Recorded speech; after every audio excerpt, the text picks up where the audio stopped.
"If you can open this safe, I'll marry you," Vivian Whitmore declared with the cruel smile that had made her infamous among Manhattan's financial elite, gesturing toward the antique steel vault that had dominated her corner office for 15 years without ever being opened.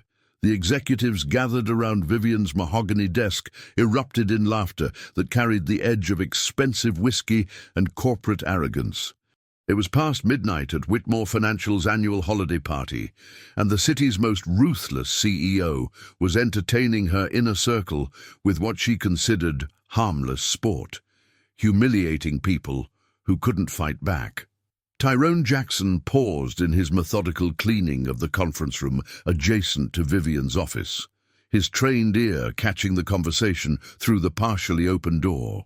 At 42, Tyrone had perfected the art of invisibility that came with 7 years of night custodial work, but something about Vivian's mocking tone made him look up from the trash can he was emptying.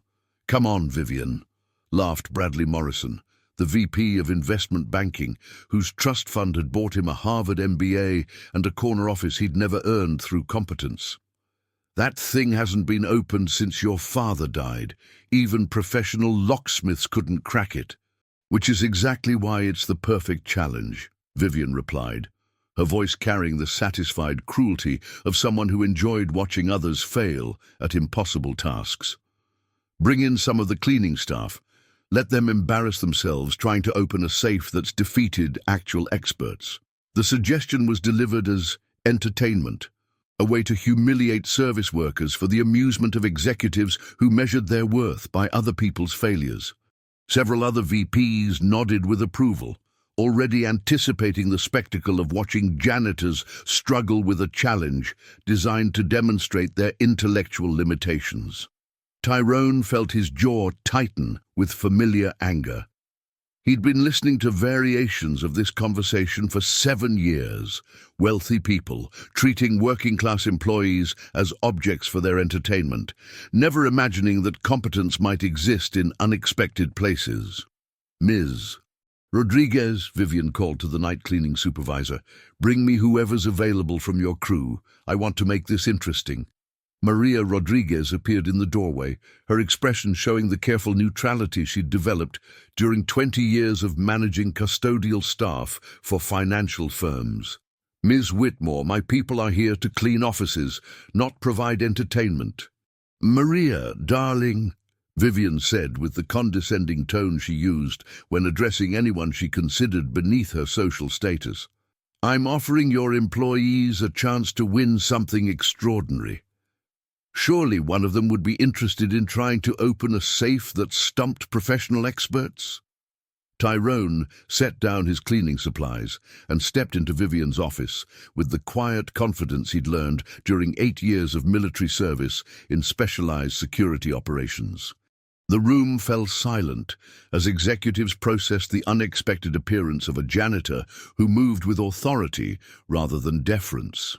"I'll try," Tyrone said simply, his voice carrying none of the subservience that Vivian expected from service workers. Vivian's expression shifted from amusement to curiosity as she studied Tyrone's face. She'd seen him cleaning her building for years, but had never bothered learning his name or acknowledging his existence beyond occasionally complaining about missed spots or scheduling conflicts. "Excellent," Vivian said, her smile widening with anticipation of watching this custodian fail spectacularly. "What's your name?" "Tyrone Jackson, ma'am." "Well, Tyrone Jackson, let me explain the rules. This safe belonged to my father, Theodore Whitmore, who founded this company. He died 15 years ago, without giving anyone the combination. Professional locksmiths, safe crackers, even FBI security experts have tried to open it without success." Vivian gestured toward the imposing steel vault with the theatrical flair of someone accustomed to being the center of attention. "If you can open it, I'll honor my promise. Marriage, a cash prize, whatever you prefer. But when you fail, and you will fail, you'll have provided us with some excellent entertainment." Tyrone approached the safe with the methodical assessment he'd brought to hundreds of security challenges during his military service. The vault was a 1950s Mosler double-guard model designed with redundant locking mechanisms that would defeat conventional lock-picking attempts. But Tyrone's training had included advanced techniques for bypassing security systems under combat conditions, methods that civilian experts wouldn't typically employ. "Tyrone," Maria whispered urgently, "you don't have to do this. Ms. Whitmore is just amusing herself at your expense." "It's okay, Ms. Rodriguez," Tyrone replied, running his fingers along the safe's steel surface with the tactile sensitivity he'd developed during specialized military training. "I know what I'm doing." The executives gathered closer, their expressions mixing skepticism with anticipation. None of them imagined that a night janitor might possess skills that had eluded professional safe specialists, but they were curious to see how long Tyrone would struggle before admitting defeat. For 20 minutes, Tyrone worked in focused silence, using techniques that combined mechanical precision with acoustic analysis. He listened to the subtle sounds of tumblers, felt for microscopic variations in resistance, and applied pressure in sequences that reflected advanced knowledge of lock engineering rather than random trial and error. "This is ridiculous," Bradley muttered after watching Tyrone's methodical approach. "He's just pretending to know what he's doing to prolong his moment of attention." But Angela Foster, the CFO, who had always treated custodial staff with basic human respect, noticed something the other executives missed. "Look at his technique. Those aren't random movements.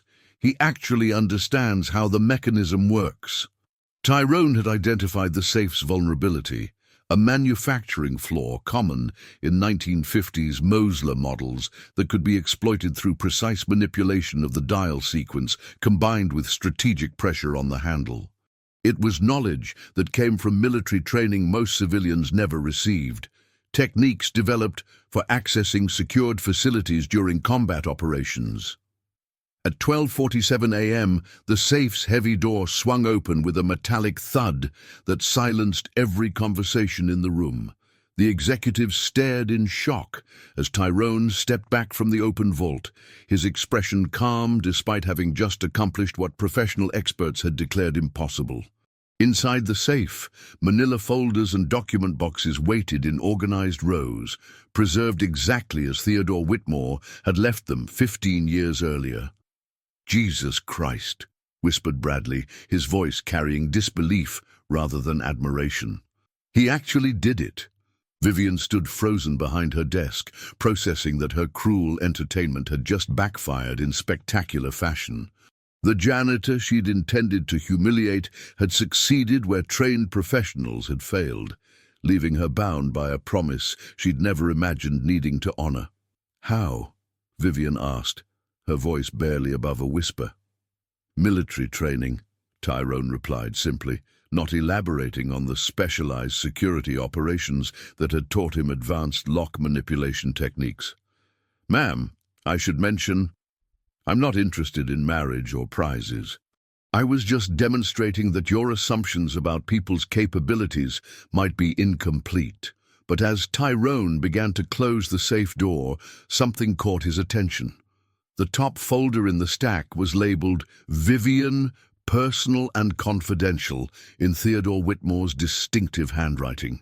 Behind it, adoption papers were partially visible, along with photographs and legal documents that suggested secrets Theodore had kept even from his daughter. "Whitmore," Tyrone said carefully, "there are documents in here with your name on them. Your father may have left information he intended for you to find." Vivian's face went pale as she processed the implications. The safe she'd used as a prop for humiliating others had been preserving secrets about her own life, information her father had secured behind locks that required specialized expertise to bypass. "What kind of information?" Vivian asked, her earlier arrogance replaced by vulnerability that surprised everyone in the room. Tyrone hesitated, recognizing that whatever the documents contained would change Vivian's life in ways that might be painful. "Ma'am, these look like personal family records. Maybe something you should review privately." But Angela Foster had moved closer, and caught sight of the adoption paperwork through the safe door. "Vivian, those look like legal documents. Adoption records, maybe birth certificates." The room fell silent as the implications settled. Vivian Whitmore, the woman who had built her identity around inherited wealth and family legacy, was looking at evidence that her relationship to the Whitmore family might be more complicated than she'd ever known. "Everyone out," Vivian said suddenly, her voice sharp with panic. "Bradley, Angela, all of you, leave, now." As the executives filed out of the office, Tyrone remained behind, uncertain whether his responsibility ended with opening the safe or extended to helping Vivian process whatever revelations the documents contained. "Ms. Whitmore, would you like me to leave as well?" Vivian looked at Tyrone, really looked at him for the first time in 7 years, seeing not the invisible janitor she'd dismissed, but the competent man who had just shattered her assumptions about intelligence, capability, and her own family history. "No," Vivian said quietly, her hands shaking as she reached toward the folder marked with her name. I think I might need help understanding what my father kept hidden from me." As Tyrone watched Vivian open the folder with trembling fingers, he realized that his moment of technical competence had created consequences neither of them had anticipated. Some challenges, once solved, revealed problems far more complex than locked doors and mechanical puzzles. The documents that spilled across Vivian's desk would force both of them to confront truths about identity, family, and the dangerous assumptions people made about each other based on job titles and social status. The adoption papers lay spread across Vivian's mahogany desk like evidence in a trial that would determine everything she thought she knew about herself. At 35, Vivian Whitmore had built her entire identity around being Theodore Whitmore's biological daughter, heir to a financial empire that had been in the family for generations. Now she stared at documents proving she'd been adopted at age 3 from a foster care system she'd spent her adult life looking down on. "This has to be fake," Vivian whispered, her voice carrying the desperation of someone watching their foundational beliefs collapse in real time. "My father would have told me. We talked about family legacy constantly. He built this company for me to inherit." Tyrone stood awkwardly near the safe, uncertain whether he should offer comfort to a woman who had treated him as invisible furniture for 7 years, or whether his role had ended when the steel door swung open. The documents were clearly authentic, official state letterhead, notarized signatures, legal language that couldn't be forged or misinterpreted. "Ma'am, I'm sorry you're learning this information this way," Tyrone said carefully. "Maybe your father had reasons for keeping the adoption private. That doesn't change the fact that he raised you, loved you, and built this company with you as his heir." Vivian's laugh was sharp with hysteria. "Do you understand what this means? Every board meeting where I've asserted my authority based on family legacy, every business decision I've justified through inherited expertise, every time I've claimed that leadership was in my blood, it was all based on a lie. The revelation was destroying more than Vivian's self-concept. It was threatening the foundation of respect she'd demanded from employees, investors, and competitors who had deferred to her partly because of her presumed genetic connection to Theodore Whitmore's business acumen. Ms. Whitmore, respectfully, your adoption doesn't invalidate your accomplishments or your qualifications to run this company." "Doesn't it?" Vivian shot back, her composure cracking completely. "For 15 years, I've led board meetings by referencing my father's vision, my inherited understanding of his business philosophy. I've treated employees like you as intellectually inferior because I believed I had genetic advantages you lacked." The admission was painful and honest. Vivian was confronting not just the shock of discovering her adoption, but the recognition that her arrogance had been based on false assumptions about inherited superiority.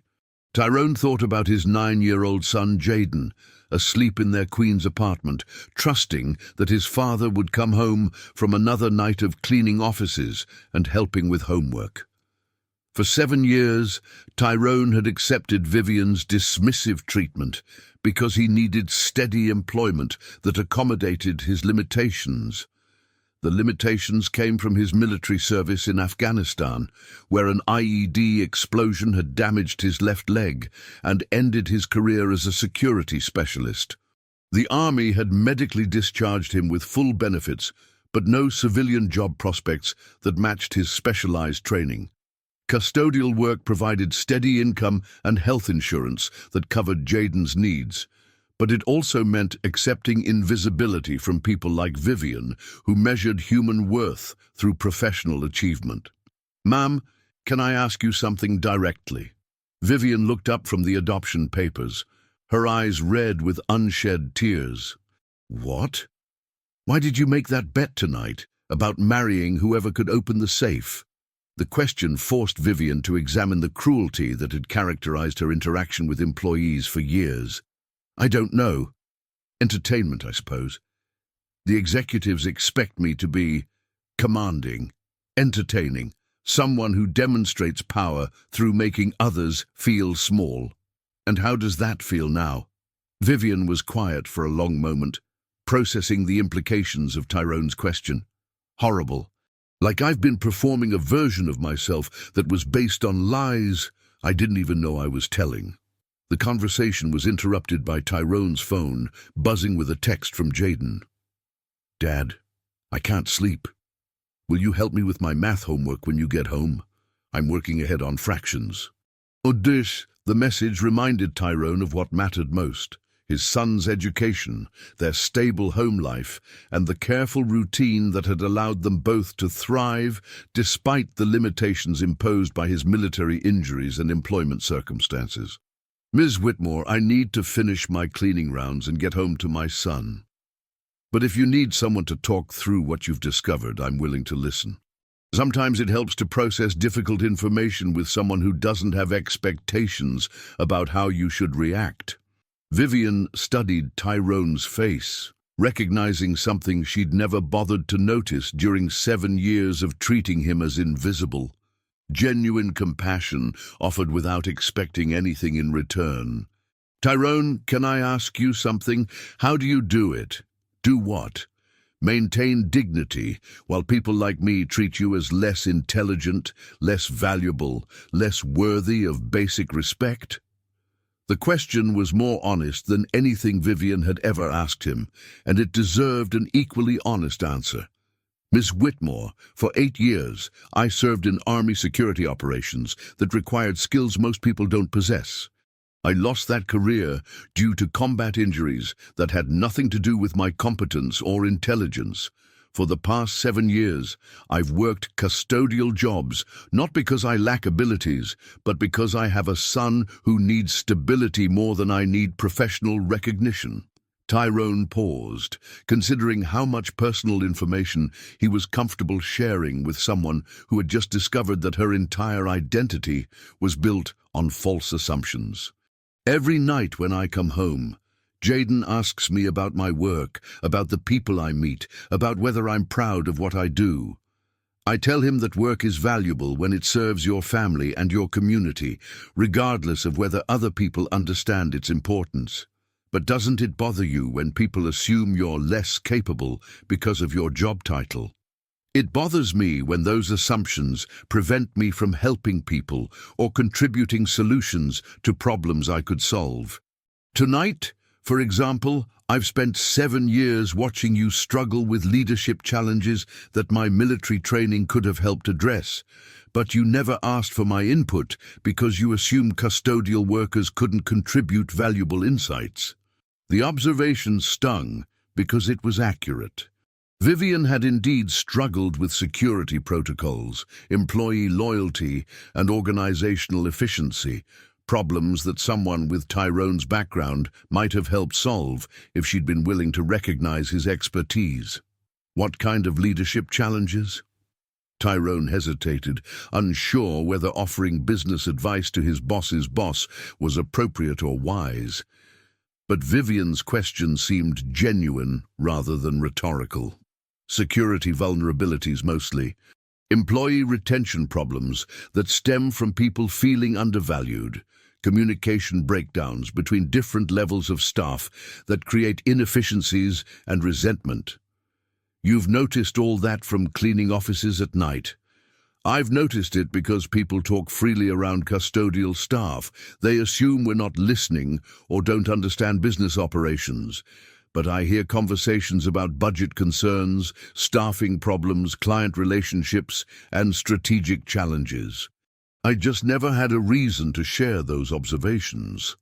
Vivian realized that Tyrone had been functioning as an inadvertent intelligence gatherer for 7 years, present for sensitive conversations, but dismissed as irrelevant by executives who never considered that service workers might have valuable perspectives. Tyrone, why are you telling me this now? Why help someone who's treated you dismissively for years? Because everyone deserves support when they're learning difficult truths about themselves. And because my son is watching how I treat people who are struggling, even people who haven't been kind to me. The reference to Jaden reminded Vivian that Tyrone's choices were influenced by parenting responsibilities she'd never had to consider.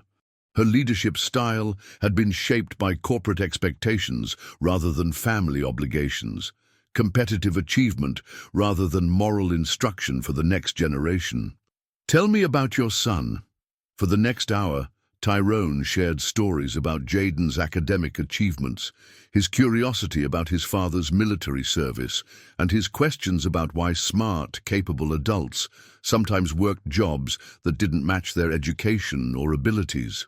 The conversation revealed Tyrone as a thoughtful parent who used his own experiences to teach his son about resilience, dignity, and finding purpose in circumstances beyond your control. Jaden sounds remarkable, Vivian said, meaning it.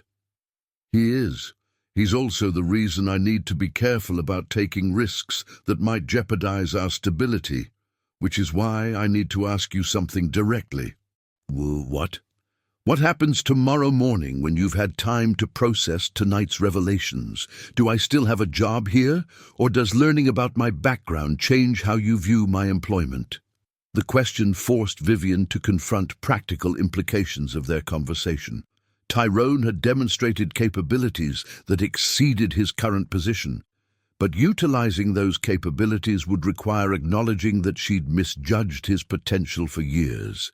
Tyrone, what would you want to happen? I want to continue providing for my son without creating instability in his life. But I also want to contribute more meaningfully to work that matters. Tonight showed me that I miss using skills I developed during my military service. Vivian looked at the adoption papers still spread across her desk, then at Tyrone, recognizing that both of them were confronting questions about identity, capability, and the assumptions other people made about their worth. What if we both took time to figure out who we actually are, when we're not performing roles other people expect us to play? The suggestion was both practical and vulnerable, an admission that Vivian's arrogant CEO persona might be as constructed and limiting as the invisibility Tyrone had accepted in custodial work. Ms. Whitmore, I'm willing to help you process what you've learned tonight, but I need to know that doing so won't cost me the job security my son depends on. Tyrone, you have my word that your employment is secure regardless of what happens next, but I'm hoping that what happens next is both of us discovering we're more capable and valuable than the roles we've been playing. As Tyrone gathered his cleaning supplies and prepared to finish his shift, he realized that opening Vivian's safe had created obligations neither of them had anticipated. Some discoveries, he understood, required ongoing courage to fully explore their implications. 3 days after discovering her adoption, Vivian sat in her office at 6 a.m., staring at additional documents Tyrone had helped her organize from the safe. Birth certificates, medical records, and a sealed letter marked "For Vivian's 18th birthday," that Theodore had apparently never worked up the courage to deliver. The letter, written in her adoptive father's careful handwriting, explained that her biological parents had died in a car accident, and that he'd chosen to hide the adoption to protect her from grief he couldn't bear to share. "Dad," Vivian whispered to the empty office, "why didn't you trust me with the truth?" Tyrone knocked gently on her open door, arriving earlier than his usual shift because Vivian had asked for help interpreting some of the legal documents. Over the past 3 days, their relationship had shifted from employer-employee to something more complex. Two people helping each other navigate identity crises that required honest conversation rather than professional hierarchy. "Ms. Whitmore, I brought coffee," Tyrone said, setting a cup on her desk with the careful consideration he showed for all people who were struggling. "How are you handling the letter from your father?" "I don't know whether to be angry or grateful," Vivian admitted, gesturing for Tyrone to sit in the chair across from her desk, a courtesy she'd never extended to custodial staff in 15 years of management.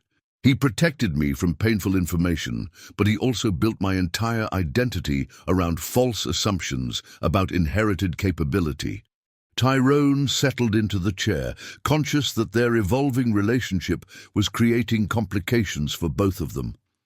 His physical limitations had been aggravated by the additional emotional stress of supporting Vivian through her crisis while maintaining his regular custodial duties. His left leg, damaged by the IED explosion, was causing increasing pain as he worked longer hours without adequate rest. "Maybe he planned to tell you when you were older, more established in your own right," Tyrone suggested. "Parents sometimes make decisions based on protecting their children rather than preparing them for difficult truths."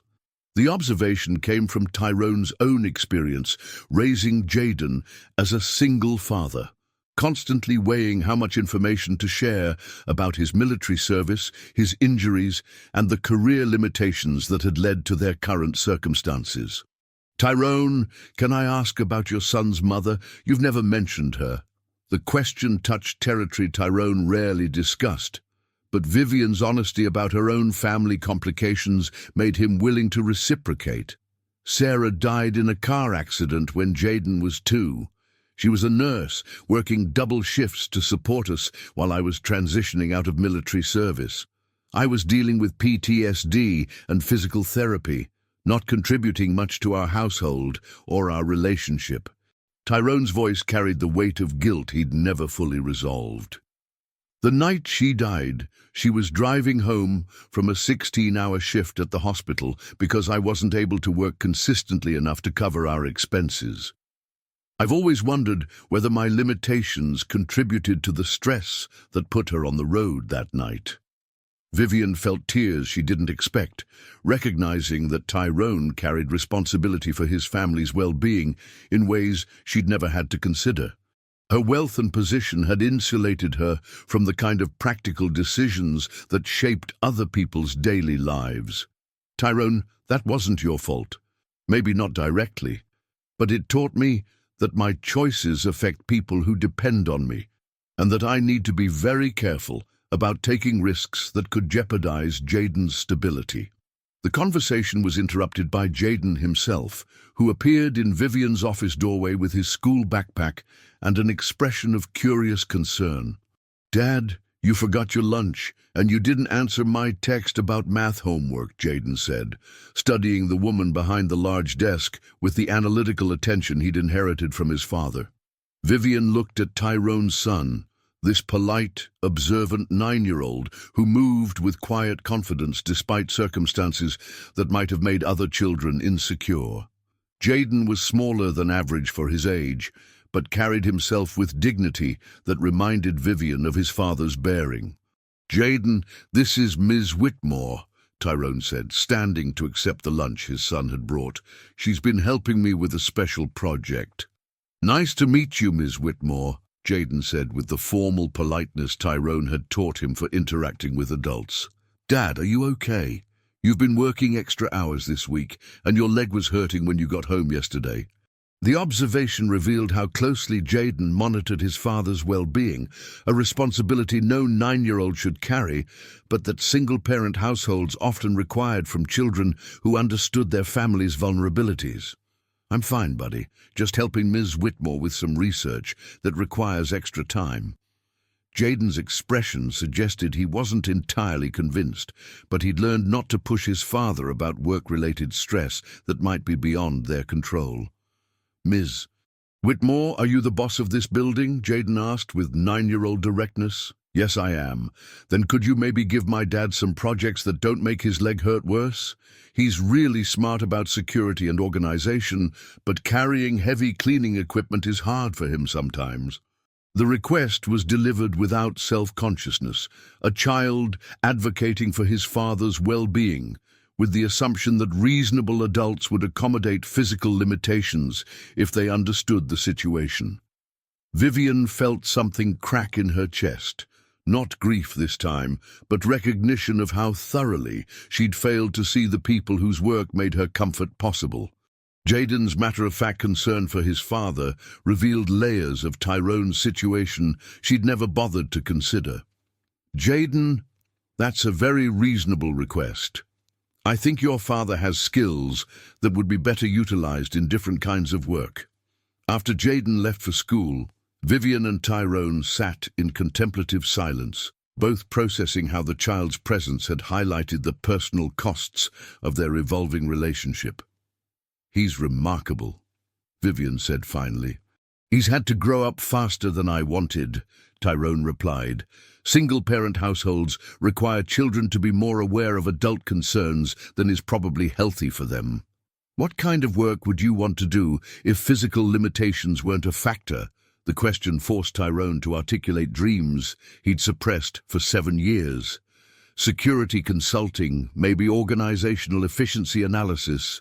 "I have training in risk assessment and personnel management that could be valuable in corporate environments." "What's prevented you from pursuing those opportunities?" "Partially the physical limitations, partially the gap in my employment history, partially the assumption that custodial work indicates limited capabilities rather than circumstantial necessity." Vivian recognized that Tyrone's career limitations reflected exactly the kind of prejudicial assumptions she'd been making about service workers for years.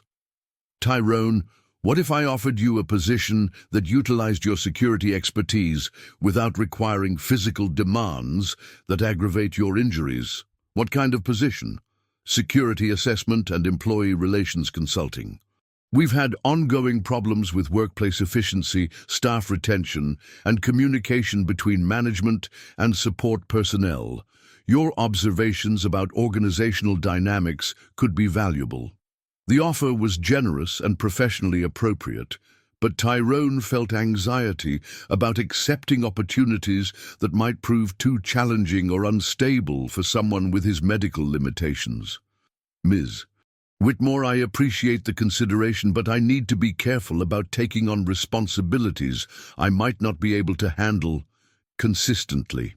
What would make the position feel manageable for you?" Tyrone considered the question seriously.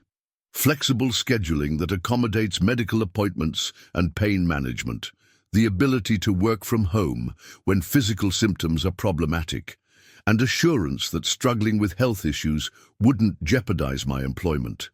"All of that seems reasonable. But Tyrone, there's something else I want to discuss with you." Vivian's tone carried weight that made Tyrone immediately alert to potential complications. "Over the past 3 days, helping me process my adoption documents has required you to work additional hours that have clearly affected your health. I can see that you're in more physical pain, and Jaden has noticed changes in your routine that worry him." The observation was accurate and concerning. Tyrone had indeed been pushing himself beyond his physical limitations, partly from professional obligation and partly from genuine concern for Vivian's emotional well-being. "I'm managing okay. You're not managing okay, and pretending that you are serves neither of us well. If we're going to work together on a more substantial basis, we need to establish boundaries that protect your health and your relationship with Jayden. The conversation continued for 2 hours, with Vivian and Tyrone developing a framework for professional collaboration that accommodated his physical limitations while utilizing his expertise. But as they planned the transition from custodial work to security consulting, both understood that their relationship had moved beyond simple employment into territory that felt personal and complicated. Tyrone, there's one more thing. The board meets next week to discuss quarterly performance and personnel changes. Some of the executives who witnessed you opening the safe have been asking questions about your background and qualifications. What kind of questions? The kind that suggests they're either interested in utilizing your skills or concerned about how your competence reflects on their assumptions about staff capabilities. Tyrone felt the familiar anxiety that came with unwanted attention from powerful people who might view his abilities as threatening rather than valuable. Ms. Whitmore, I don't want to create complications for either of us. If promoting me causes problems with your executive team, maybe we should keep the current arrangement. Tyrone, the complications already exist.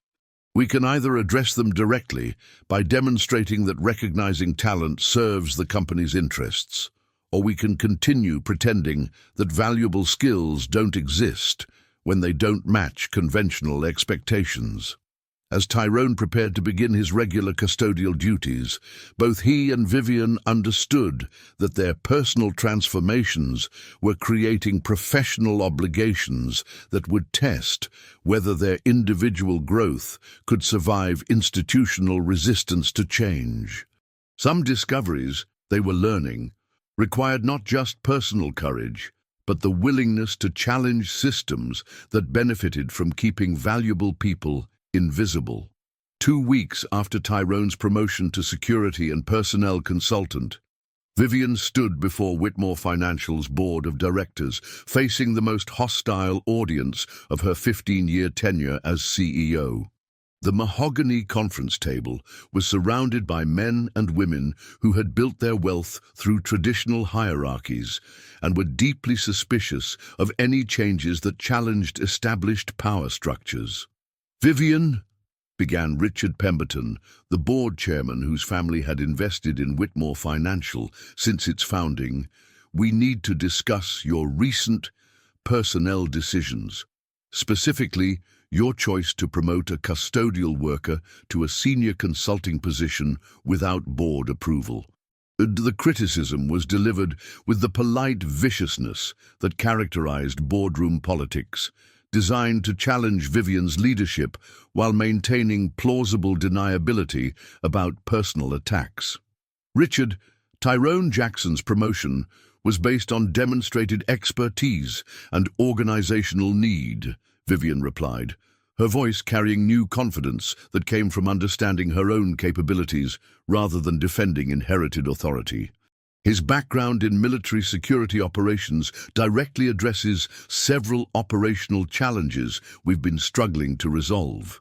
His background, interrupted Helena Morrison, the board member whose investment banking connections had made her wealthy enough to purchase influence, includes medical discharge from military service and 7 years of employment in menial positions. What qualifies him for strategic consulting in a financial services environment? The question revealed exactly the kind of prejudicial thinking that had prevented Tyrone's talents from being recognized for years, but Vivian was prepared with documentation of his contributions during the 2 weeks since his promotion.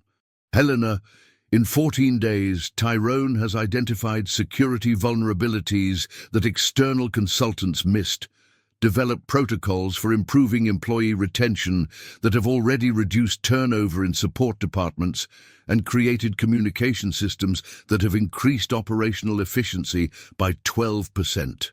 Vivian distributed reports that detailed Tyrone's work, including cost-benefit analyses that demonstrated measurable improvements to company performance. More importantly, Vivian continued. His insights have come from understanding our organizational dynamics in ways that external consultants never could, because he's observed our operations from perspectives that management typically ignores. The board members reviewed Tyrone's reports with expressions ranging from skeptical to genuinely impressed. His analysis of workplace communication patterns was sophisticated and thorough, identifying problems and proposing solutions that reflected deep understanding of both human psychology and operational efficiency. "This is certainly comprehensive work," admitted Margaret Chen, the CFO, whose financial background had made her initially skeptical of Tyrone's qualifications. But the question remains whether promoting custodial staff to consulting positions sets precedents that could destabilize our organizational structure. Before Vivian could respond, the conference room door opened to admit Tyrone himself, accompanied by Angela Foster and 3 other mid-level executives who had requested to participate in the board discussion. "Ms.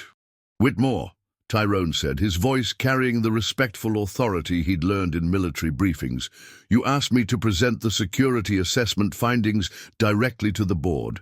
I hope that's still appropriate." "Of course, Tyrone. Please proceed with your presentation." For the next 45 minutes, Tyrone walked the board through a comprehensive analysis of Whitmore Financial's operational vulnerabilities, employee satisfaction metrics, and competitive positioning relative to similar firms. His presentation was professionally prepared and delivered with competence that forced even skeptical board members to acknowledge his expertise. "Mr. Jackson," Richard said after Tyrone concluded his presentation, "this analysis suggests problems that our previous consulting firms failed to identify. How did you develop insights that eluded expensive external experts?" "Mr. Pemberton, external consultants typically interview management and review official documentation, but they rarely observe daily operational realities or communicate directly with support staff who understand systemic problems from ground-level perspectives." And Tyrone advanced to his next slide, which detailed employee feedback that had never been formally collected or analyzed. "For 7 years, I've been present for conversations that revealed frustration, inefficiency, and communication breakdowns that cost the company both productivity and employee retention. The difference isn't superior expertise, it's access to information that hierarchical structures typically prevent from reaching decision-makers." The explanation was diplomatic but pointed, suggesting that organizational problems stemmed partly from leadership's isolation from operational realities rather than inherent complexity that required expensive external intervention. "Mr. Jackson," Helena asked, "what makes you confident that your recommendations would be more effective than approaches suggested by established consulting firms?" "Ms. Morrison, I'm not confident that my recommendations are superior. I'm confident that they're based on more comprehensive information about actual working conditions and employee perspectives than external consultants typically gather." Tyrone's humility was strategic and genuine, acknowledging limitations while demonstrating the value of his unique vantage point. "Additionally," Tyrone continued, "my military background taught me to assess organizational efficiency under stress conditions that reveal vulnerabilities invisible during routine operations. Financial services firms face regulatory pressures and market volatility that require resilience testing similar to military preparedness evaluation. The connection between military strategic thinking and corporate risk management was compelling to board members who understood that competitive business environments required systematic approaches to identifying and addressing operational weaknesses." "Mr.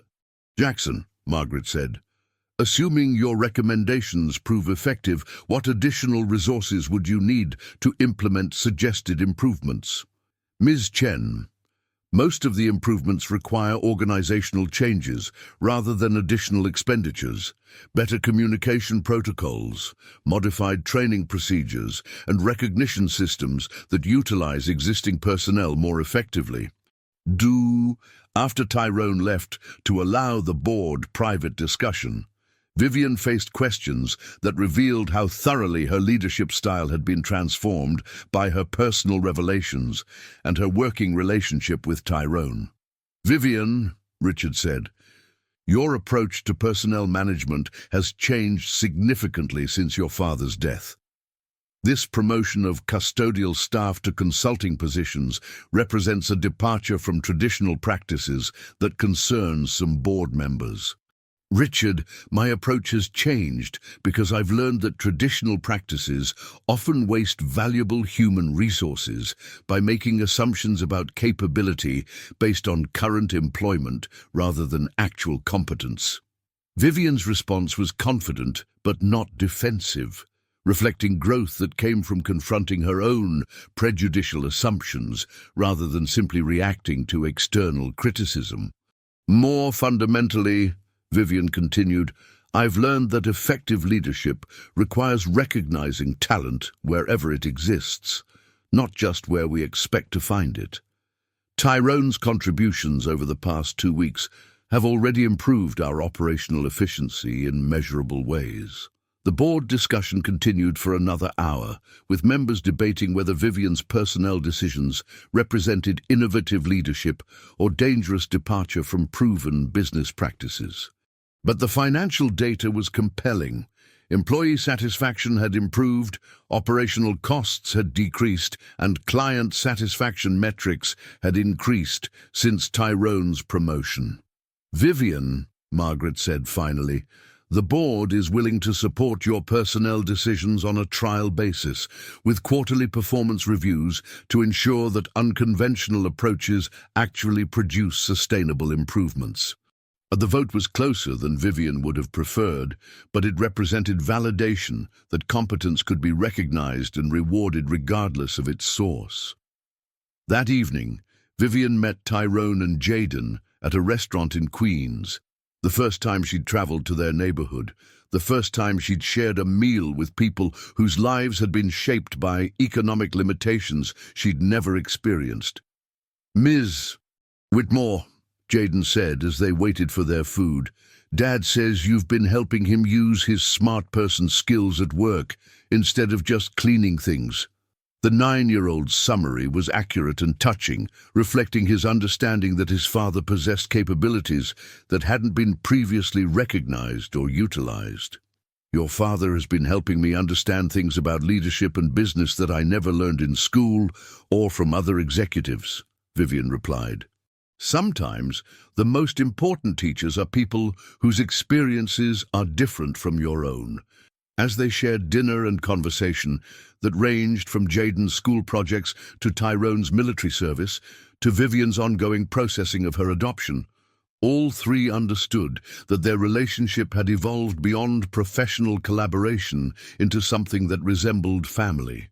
"Vivian," Tyrone said as they prepared to leave the restaurant, "I want you to know that working with you has reminded me that my skills have value beyond just supporting my family's immediate needs. For the first time since my military discharge, I feel like I'm contributing to something larger than just getting by. Tyrone, working with you has taught me that leadership means creating opportunities for people to contribute their best capabilities, not just managing people within the limitations I assume they have." As Vivian returned to her Manhattan apartment and Tyrone and Jaden headed home to Queens, all three carried the satisfaction of relationships that had grown through mutual respect, shared challenges, and the recognition that value existed in unexpected places. Some alliances they were discovering created not just professional success, but personal transformation that made everyone involved more capable and more generous than they'd been able to be alone. The question now was whether their individual growth and mutual support would be sufficient to survive the institutional resistance and social pressure that came with challenging established hierarchies about who deserved recognition and opportunity. 4 months after Tyrone's promotion, the alliance between him and Vivian faced its most serious threat from an unexpected source. Bradford Hutchins, a senior partner at Morrison & Associates who had been conducting hostile acquisition research on Whitmore Financial for 6 weeks without anyone's knowledge. "Ladies and gentlemen," Bradford announced to the emergency board meeting he'd called without Vivian's authorization, "I've uncovered information that suggests our CEO has been making decisions based on personal relationships rather than fiduciary responsibility to shareholders." The conference room was packed with board members, senior executives, and legal representatives who had been summoned with less than 12 hours' notice. Vivian sat at the head of the mahogany table, flanked by Tyrone and Angela Foster, facing accusations she hadn't been allowed to review in advance. Bradford distributed folders containing photographs, employment records, and financial analysis that painted Vivian's leadership decisions as emotional rather than strategic. "Ms. Whitmore has promoted a custodial worker to a senior consulting position, increased salaries for support staff without board approval, and implemented policy changes that prioritize employee satisfaction over profit maximization."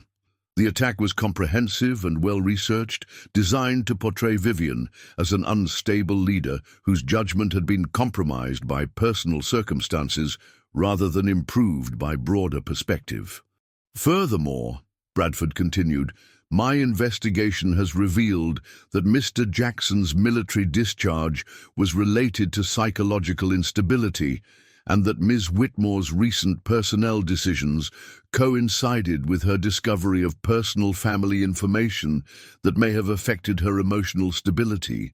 The revelation about Vivian's adoption was delivered as evidence of compromised judgment rather than personal growth, while Tyrone's PTSD diagnosis was weaponized to suggest that both leaders were psychologically unfit for corporate responsibility." "Bradford," Vivian said, her voice controlled despite the fury building in her chest, "your information is both invasive and irrelevant to our discussion of company performance." "Company performance is exactly what we should be discussing," Bradford replied, producing quarterly reports that showed decreased profit margins despite improved operational efficiency. "Under your leadership, Whitmore Financial has prioritized expensive employee satisfaction initiatives over cost-cutting measures that would increase shareholder value."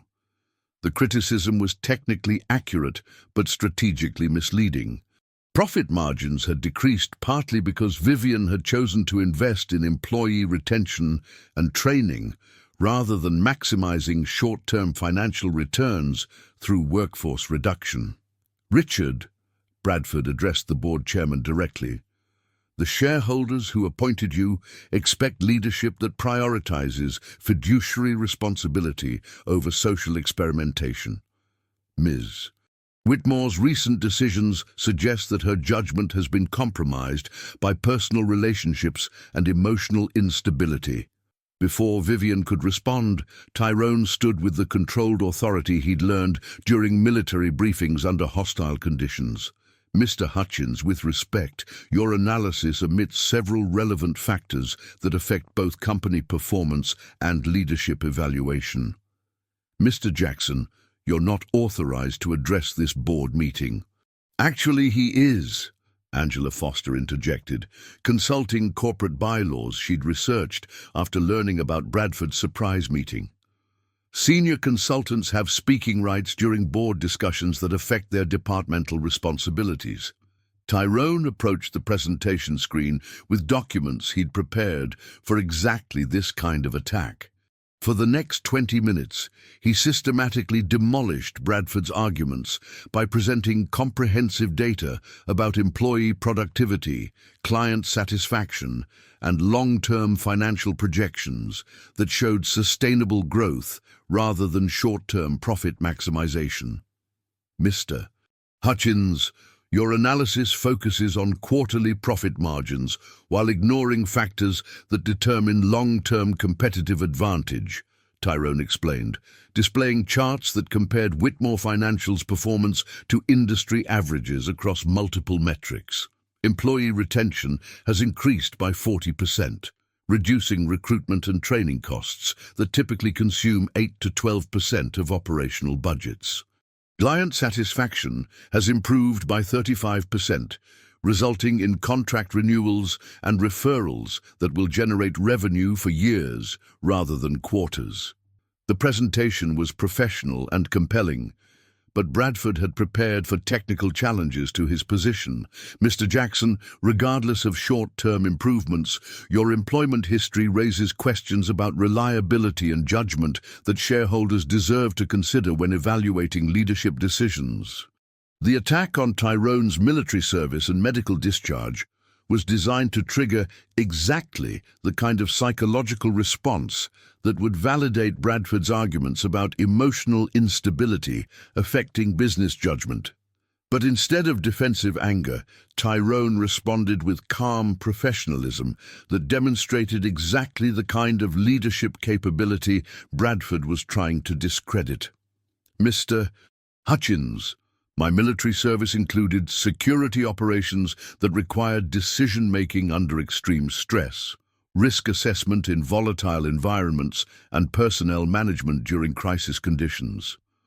My medical discharge resulted from physical injuries sustained during combat operations, not psychological instability that would affect professional judgment. Tyrone paused, making eye contact with board members who were evaluating his credibility in real time. More importantly, the question isn't whether my background meets traditional expectations for corporate consulting positions. The question is whether my contributions have improved company performance in measurable ways that benefit shareholders. The distinction was crucial and strategic, redirecting attention from personal qualifications to professional results that could be objectively evaluated. Furthermore, Vivian added, standing to address the board with confidence that came from months of personal growth and professional success, Mr. Hutchins' analysis deliberately omits information about his own motivations for attacking our leadership team. Vivian produced documents that Angela had helped her research during the sleepless night following Bradford's surprise meeting announcement. Mr. Hutchins represents Morrison and Associates, which has been attempting to acquire Whitmore Financial for 8 months. His attack on our leadership team serves his clients' interests in destabilizing our company to facilitate hostile acquisition at below-market valuation. The revelation shifted the entire dynamic of the meeting. Bradford's criticism wasn't disinterested analysis of corporate performance. It was strategic undermining designed to benefit competitors who would profit from Whitmore Financial's institutional vulnerability. Additionally, Angela Foster contributed, Mr. Hutchins's investigation into Ms. Whitmore's personal adoption records and Mr. Jackson's medical history represents potentially illegal invasion of privacy that could expose our board to liability if we act on improperly obtained information. The legal implications were significant enough to concern board members who understood that discrimination based on adoption status or military service disabilities could result in federal lawsuits that would cost far more than any short-term profit margins. The confrontation continued for 3 hours, with Bradford systematically attacking every aspect of Vivian's leadership, while Tyrone and Angela defended both her decision-making and their own professional contributions. But the turning point came when Jaden appeared in the conference room doorway, escorted by building security, who hadn't known how to handle a 9-year-old asking to speak with his father during a business meeting. "Dad," Jaden said with the serious expression he used for important family communications, "I know you're in a meeting, but I wanted to give you this before your presentation." Jaden handed Tyrone a folded paper that turned out to be a hand-drawn chart showing Whitmore Financial's improved employee satisfaction scores, alongside a note that read, "Dad, you're helping people feel valued at work, just like you make me feel valued at home. That's the most important job anyone can have." The moment was both innocent and profound, demonstrating the human impact of leadership decisions that prioritize dignity and opportunity over purely financial metrics. "Mr. Hutchins," Vivian said after Jaden left, "this is what leadership actually looks like. Not maximizing profit by treating employees as expendable resources, but creating organizational cultures where people can contribute their best capabilities while supporting their families with dignity." The board vote that followed was closer than Vivian would have preferred, but it represented validation that growth, innovation, and human development were legitimate corporate priorities rather than emotional indulgences that compromised fiduciary responsibility. Bradford's acquisition attempt was defeated, but the institutional resistance to Vivian's leadership style had been clearly established.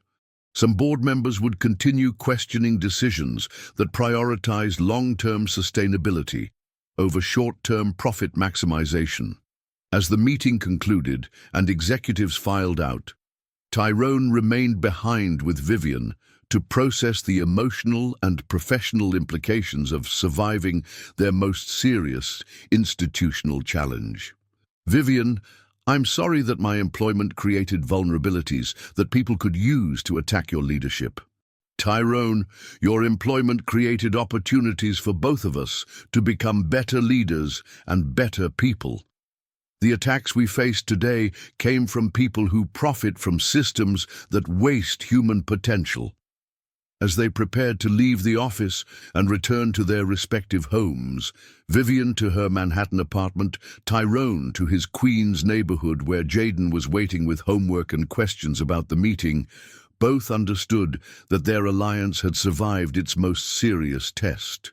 Some confrontations, they realized, were less about winning or losing than about demonstrating that relationships based on mutual respect and shared values could withstand institutional pressure designed to force conformity to traditional hierarchies.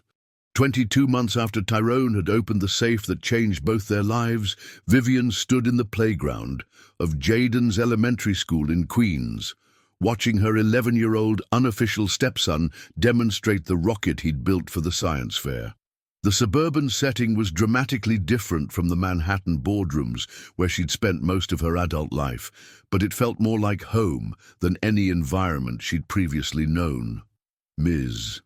Vivian," Jaden called, his voice carrying the comfortable familiarity of a child who had gradually accepted an adult into his family circle. "Come see how the propulsion system works.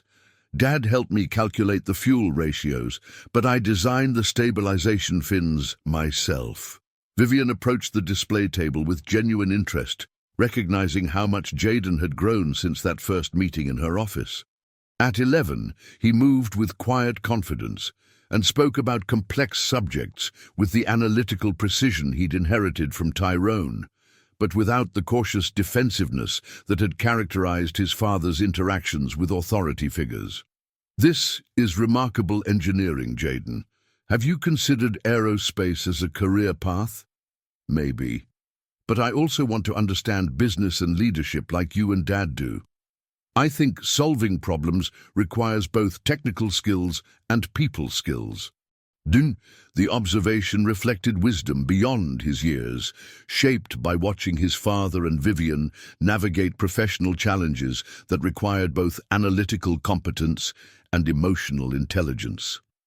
Tyrone approached from the parking area, walking with the slight limp that remained from his military injuries, but moving with confidence that came from 2 years of meaningful work that utilized his capabilities rather than hiding them. At 44, he carried himself with the authority of someone whose expertise was recognized and respected. "How's our rocket scientist doing?" Tyrone asked, embracing Vivian with the natural affection that had developed gradually over months of shared challenges and mutual support. "He's explaining propulsion theory to parents who think science fair projects should involve baking soda volcanoes." Vivian replied with amusement that reflected her ongoing education about middle-class family dynamics she'd never previously encountered. Their relationship had evolved slowly and deliberately, shaped by both of their caution about relationships that could affect Jaden's stability. What began as professional collaboration had deepened into personal partnership built on shared values rather than romantic fantasy or economic convenience. "Vivian," Tyrone said quietly, "the Hendersons are staring again. Are you comfortable with the attention our relationship generates in this neighborhood?" The question reflected ongoing social dynamics that accompanied their interracial relationship and dramatic economic differences. Some of Jaden's classmates' parents remained curious about the wealthy white CEO who had become involved with their neighborhood's single father, particularly given the unconventional way their relationship had developed. "Tyrone, I'm more comfortable here than I've ever been anywhere else. If some people need time to adjust to relationships that don't match their expectations, that's their limitation, not our problem." The confidence in Vivian's response reflected 2 years of personal growth that had taught her to value authentic connection over social approval. Her relationship with Tyrone and Jaden had provided emotional fulfillment she'd never found in corporate achievement or inherited wealth. "Besides," Vivian continued, "Jaden handles curious questions about our family structure with more grace than most adults manage in boardroom negotiations." The observation was accurate. Jaden had developed sophisticated responses to classmates and adults who asked about his unusual family situation, explaining that families were created through choice and commitment rather than just traditional structures. "Dad, Ms. Vivian," Jaden said, returning from his conversation with science fair judges, "I won second place in the engineering category, and Mrs. Patterson says there might be a summer program for students interested in advanced science projects." The academic recognition was significant but not surprising. Under Tyrone and Vivian's combined influence, Jaden had flourished academically and socially, developing confidence that came from stable family support and high expectations. "Jaden, that's wonderful," Vivian said, genuinely proud of achievements that reflected the boys' natural intelligence and the educational opportunities their family resources could provide. "Tell us about the summer program." As Jaden explained the advanced science curriculum, Vivian reflected on how dramatically her priorities had changed since discovering her adoption and meeting Tyrone. Corporate success still mattered, but it served family well-being rather than defining her personal worth. Whitmore Financial had continued thriving under her leadership, partly because her management style had become more collaborative and employee-focused. The company consistently ranked among the best places to work in financial services, and employee retention had reached industry-leading levels. More importantly, Vivian had learned to measure success through relationships and personal growth, rather than just professional achievement and social status. Her friendship with Angela Foster had deepened into genuine sisterhood, while her working relationship with Tyrone had evolved into partnership that enhanced both their capabilities. "Vivian," Tyrone said as they walked toward the parking area after the science fair concluded, "there's something I want to discuss with you and Jaden." The serious tone made both Vivian and Jaden immediately attentive to whatever announcement Tyrone was preparing to make. "I've been thinking about our living situation, about how much time we spend commuting between Manhattan and Queens, about whether our current arrangement serves everyone's needs as well as it could." Vivian felt her heart rate accelerate, uncertain whether Tyrone was suggesting they move in together or reconsidering their relationship entirely. "What kind of changes are you thinking about?" Vivian asked carefully. "I'm thinking about whether we should find a place that works for all three of us, somewhere between your work and Jaden's school, somewhere that feels like home for our family rather than two separate households that we travel between." The suggestion represented a level of commitment that none of them had explicitly discussed, but that had been implicit in their daily interactions for months. "Dad," Jaden said with 11-year-old directness. "Are you asking Ms. Vivian to move in with us, or are you asking if we can all live together somewhere new? I'm asking whether we want to make our family official in ways that reflect how we actually live and care for each other." Vivian felt tears that surprised her with their intensity. Over the past 2 years, she'd discovered what family actually meant. Not just genetic connection or legal obligation, but daily choice to support each other's growth and well-being. "Tyrone, Jaden, I would love to build a home with both of you, but I want to make sure we're making this decision for the right reasons, and that we're prepared for the challenges that come with blending our different backgrounds and expectations."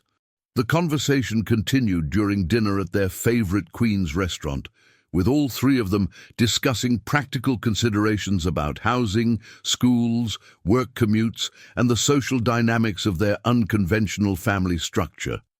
"Ms. Vivian," Jaden said as they shared dessert, "can I ask you something personal? Always. Do you think you would have wanted to be part of our family if you hadn't found out about being adopted? If you hadn't needed Dad's help with understanding those documents?" The question was perceptive and painful, forcing Vivian to consider whether her relationship with Tyrone and Jaden was based on genuine connection or emotional need created by her identity crisis. "Jaden, I think I would have needed to become a different person to appreciate what your father had to offer. The person I was 2 years ago wasn't capable of recognizing value that didn't match my expectations about education, social status, and professional achievement." She paused, considering how to explain complex psychological changes to an 11-year-old. "But I also think that good people find each other eventually, even if it takes difficult circumstances to help them recognize what they've been missing." 6 months later, Vivian stood in the kitchen of their new home in Brooklyn, helping Jaden prepare for his first day at a new school, while Tyrone reviewed security protocols for a consulting project that would take him to Boston for 3 days. Their house was smaller than Vivian's previous Manhattan apartment, but larger than Tyrone's Queen's rental, designed to accommodate family life rather than impressive entertaining. The refrigerator was covered with Jaden's artwork, academic achievements, and family photographs that documented their gradual transformation from unlikely allies to genuine family. "Vivian," Tyrone said, reviewing his travel itinerary, "are you comfortable managing everything here while I'm in Boston? Jaden has his school orientation, and you have the board meeting about the quarterly performance review." "We'll be fine," Vivian replied, meaning it. "Jaden and I have established our own routines for when you're traveling, and Angela will help with any work emergencies that require immediate attention." As Tyrone prepared to leave for the airport and Jaden gathered his school supplies, Vivian realized that their family had become something none of them could have imagined when she'd made that cruel bet about opening the safe. They had created stability without sacrificing growth, intimacy without losing individual identity, and success that served human flourishing rather than just professional achievement. "Dad," Jaden said, hugging Tyrone goodbye, "bring me something interesting from Boston, but not something expensive. I like presents that show you were thinking about me, not presents that show how much money we have." Today, the distinction reflected values all three of them had learned through building relationships based on attention and care, rather than material demonstration or social obligation. As Vivian and Jaden waved goodbye from their front porch, both understood that their family had been created through choice, commitment, and daily decisions to support each other's best possibilities. Some discoveries, Vivian realized, opened doors to lives that were richer and more meaningful than anything that could be measured by traditional success metrics. The safe had contained documents about identity, but opening it had revealed truths about love, partnership, and the families people create when they choose to see each other clearly and respond with generosity. The end. This story reminds us that our most valuable qualities are often hidden beneath assumptions others make about our circumstances, and that the courage to reveal our authentic capabilities can transform not only our own lives, but the lives of everyone we encounter. In a world that frequently judges worth by job titles and social status, Tyrone and Vivian's journey shows us that genuine partnership requires seeing people's potential rather than their current limitations. Sometimes the most meaningful relationships are built not through shared backgrounds or similar experiences, but through mutual respect and the willingness to support each other's growth, even when that growth challenges our own assumptions about success and value. What abilities are you keeping hidden because they don't match others' expectations? What relationships could you build if you looked past surface circumstances to recognize the competence and character that might be waiting for acknowledgement? Like and subscribe for more stories that celebrate the power of recognizing talent in unexpected places, the importance of building relationships on respect rather than assumptions, and the truth that the strongest families are often created through choice rather than circumstance.